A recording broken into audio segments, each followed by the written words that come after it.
Hello, friends, and welcome to this episode. It has been a while since I stepped away from the podcast, and little did I know when I look back, 6 months has already passed. I can't believe that right now we are standing right in the middle of 2025 year of the snake. Where did the time go? And I'm also wondering, how are you holding up in amongst all this very turbulent energy?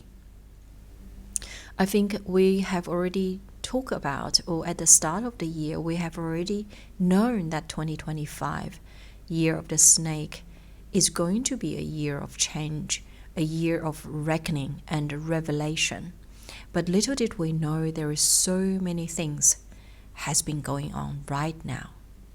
This is because of the snake energy is a traveling star representing changes. Sometimes could be chaos. And I think chaos is not an overstatement of what is happening in the world, what is happening around us.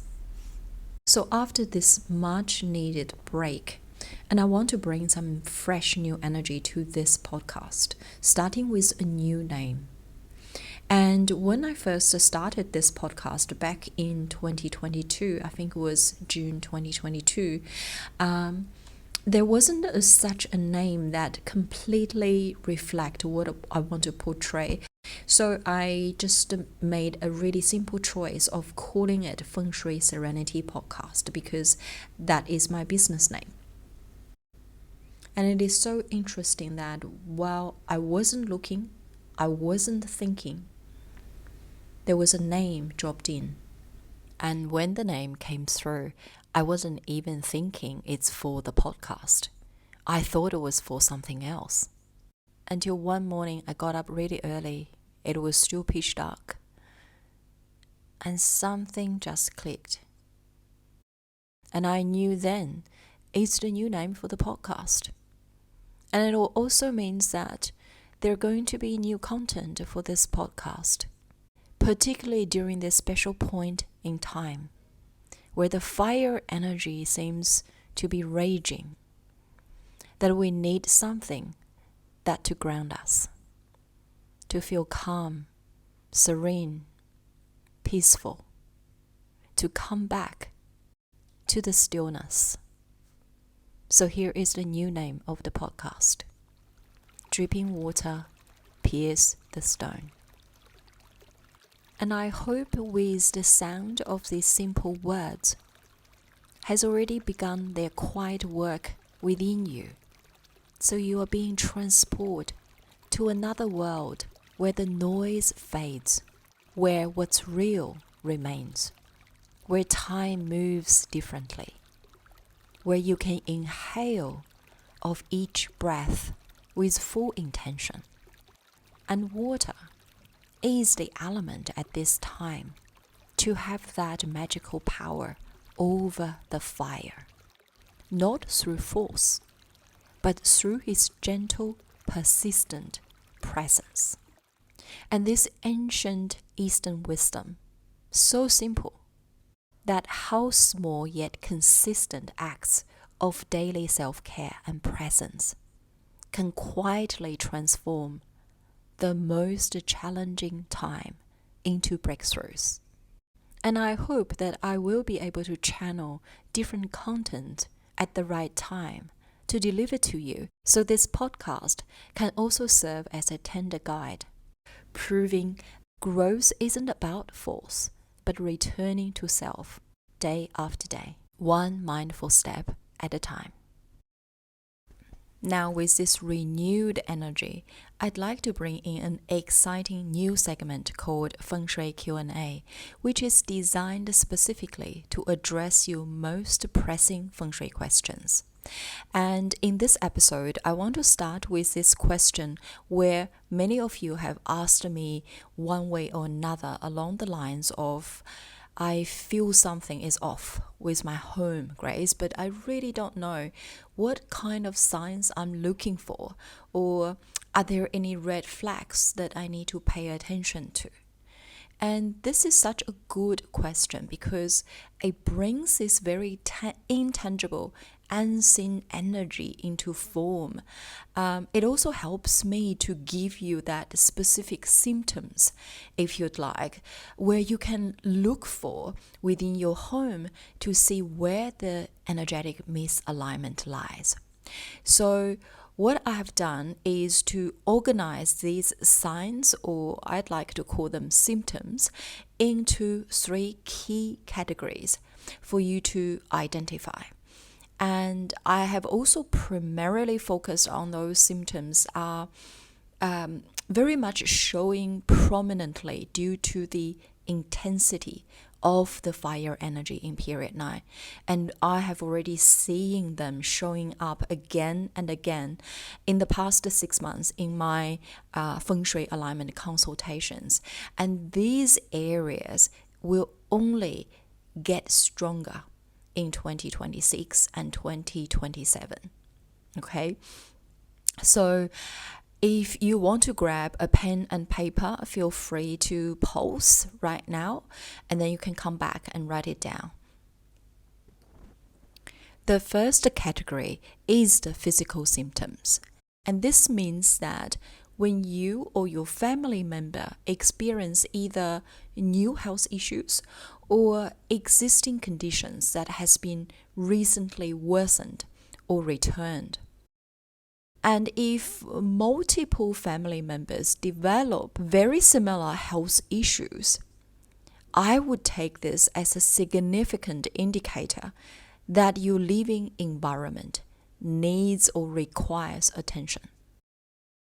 I once had a client shared that both her husband and daughter developed a gallbladder issue, and each requiring surgery within 3 months of the other. Events like this strongly suggest that somewhere in their home is misaligned from Feng Shui perspective. And this rarely is a coincidence. So don't dismiss it, okay? During the Feng Shui period 9, where the fire element is so prominent, some of the key health issues showing up are, first of all, to do with the heart and the blood. And this is because the fire element represents the seat of consciousness. It's to do with our spirit, to do with our heart and blood. And I have experienced a few client cases that people had stroke on their early 50s, and people had heart blockages or issues in their mid-40s. And when I review their home's energetic map, it is most likely that the center of the home is being occupied by either toilet or kitchen or stairs.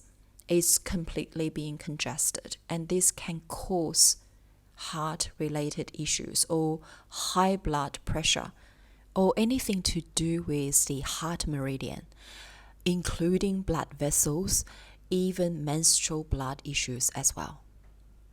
Nervous system is also going to be intensified by the fire energy in period 9, and issues you will see becoming more common are the Alzheimer's, Parkinson's, nerve issues, particularly around the shoulder, back, and neck, autoimmune diseases. Now, there are over 80 different autoimmune diseases, such as rheumatoid arthritis, lupus, thyroid issues, overactive or underactive.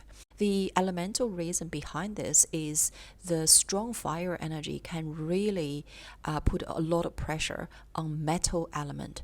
So we will also see metal-related health issues, such as skin conditions, all kinds of the skin inflammation, sensitive skin, irritation, reoccurring rash, lung-related issues such as asthma. COVID is a prime example. Iron deficiency or high amount of iron in blood. Hip issues, So we'll see a lot of hip replacement. If your home's environment is not aligned in that specific sector, that can also easily occur. Some of the more earth-related issue could be weight gains, gut issues, or digestive issues. And since last year, I've also seen a lot of fertility or infertility issues showing up in my client base. Obviously, fertility can be a very complex issue, but if you are going through multiple IVF cycles and without seeing a positive result, it is probably worth to really reviewing your home's environment so that we can ensure that where you live, where you sleep, particularly in the bedroom, we can create the energy that is most conducive for you to conceive. So that's the first category, which is the physical symptoms. The second category is what I call the emotional symptoms, which also include some of the key period 9 common mental health issues as well, including OCD, ADHD, which is a neurodevelopmental issues. And traditionally, we see this a lot in children, but I have actually seen a few clients came to do the Feng Shui alignment that their home actually affecting the adult being diagnosed as ADHD as well. Depression is also going to be quite a prominent Feng Shui period 9 mental health issues. And we will starting to see this be talked about more and more in the news or headlines. Panic attacks, mood swings, feeling of burned out, ongoing tiredness, lack of stamina and motivation, emotional tension and stress, brain fog, easy to lose focus, result in lack of vision in life, and feeling stuck. These are all the emotional symptoms that I have seen, or actually, these are the words that the clients pretty much left the comment in their consultation. And I want to specifically comment on the children from my experience. And children's nervous system is exquisitely sensitive to their home's environment. As we know, their energy field is so pure. This means that they completely open to absorb whatever the external environment is giving to them. And their nervous system being the first ecosystem for safety and stress. So, of course, the parents' state of mind, their energy, their stress level are so important, but the home, particularly in their bedrooms, are super important to affect positively or negatively to their development. So I've seen behavioral issues for children, or children actually being bullied at school. This to do with the Feng Shui form in their bedroom. Frequent bedwetting is another symptom that where they do not feel safe or their nervous system is under a certain level of stress. Okay. And also when multiple children in one home showing similar dysregulations in terms of the sleep disturbance, hyperactivity, or emotional outburst, this often is showing us in something around their intimate environment, particularly their bedroom, needs to be reviewed. So the third category, I have grouped all different kind of events pretty much documented through first-hand client stories, and I have also intentionally kept some of their exact words, because I think that you will feel it is relatable. You'll be able to see patterns, and hopefully that can serve as a tangible diagnostic tool for you to identify your own environmental imbalances. Because some of them are downright bazaar scenarios, and especially if it is reoccurring, whatever you do, do not just think it is random bad luck. It's not a coincidence. It's causing this. So here's one. This is actually, I only received this in the last couple of weeks. Multiple flooding, struck by lightning, fire in roof. So this is not just a random bad luck. When I see this, I recognize immediately this is a Feng Shui configuration, obviously inauspicious, that I already know what the root cause is. So when I'm on site, I will go straight to certain sectors that will be able to dissolve this. And here's another one. Car being written off twice within 3 months, being electrocuted at home. Do you think this is just random bad luck or coincidence? This is where your home is communicating to you that you need to listen.